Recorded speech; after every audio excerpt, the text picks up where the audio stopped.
It seems like it's been a good while since I've sat down and actually done a good sports topic. So, without further ado, here it goes.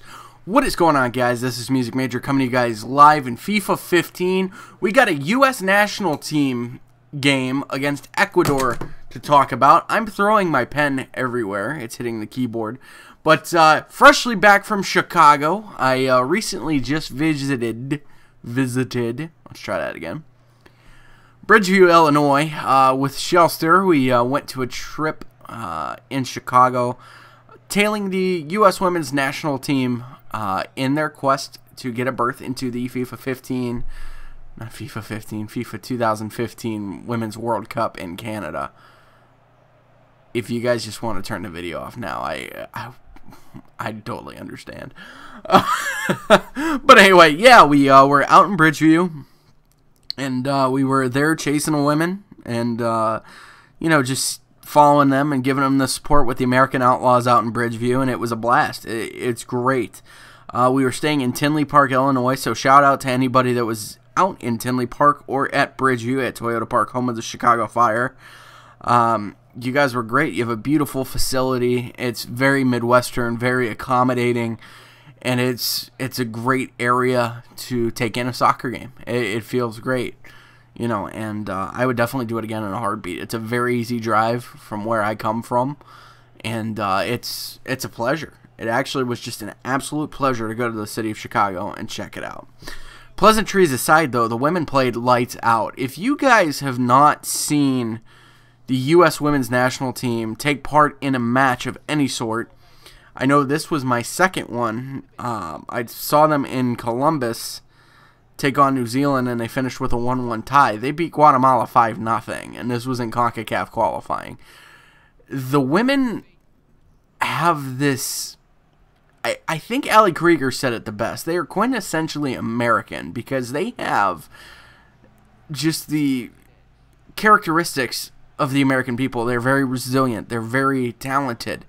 They can do anything that they set their minds to, and they are just fantastic athletes and fantastic individuals. Holy mackerel. But, and honest to God, I think they could play and probably beat the men in a talent, you know, standpoint. You know, and I would love to see them scrimmage for charity or something like that. But I think they are well on their way. They seem to have gotten the cobwebs out from the first match against Trinidad and Tobago. The midfield played great. I like seeing Kelly O'Hara in a attacking role alongside that right side of the pitch there with Kristen Press.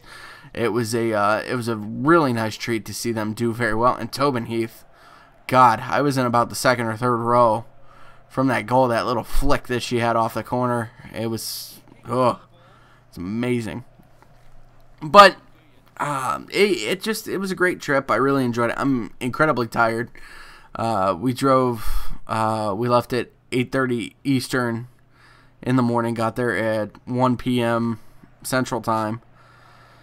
Turned around and got up at 5 a.m. Central and got back at 12:57 Eastern. So it had to be back and, you know, do our duties back home. But yeah, and then we said goodbye to a legend in another match that we had. I think, ironically, it was the U.S. against Ecuador. Or, I don't know who the hell they played for Landon's last match. But it was great. It was a pleasure. I could say without me knowing who Landon Donovan is, I would not be the soccer fan / player that I am today. I just wouldn't. I would have no interest in the game. I would just... I don't know if I'd be here making this video talking to you about it. Because Landon Donovan has revolutionized American soccer. Everybody will tell you that. He's done a great job.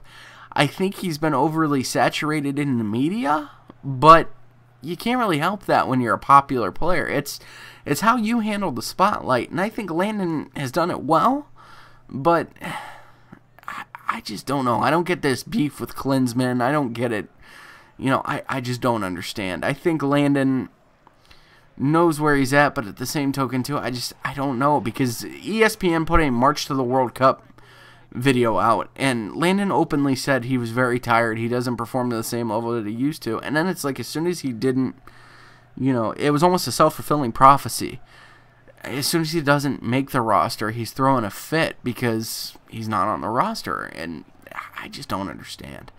I don't get his crying and stuff, but crying aside and all that, maybe crying was the worst word to use there, but all in all, I am thankful for Landon Donovan and his commitment to American soccer, because he made the sport what it is today. He made a fan out of me, and I think he made a fan out of all of us. I mean, one of my chief moments that I can remember from Landon Donovan is that goal against Algeria in the 2010 FIFA World Cup in South Africa.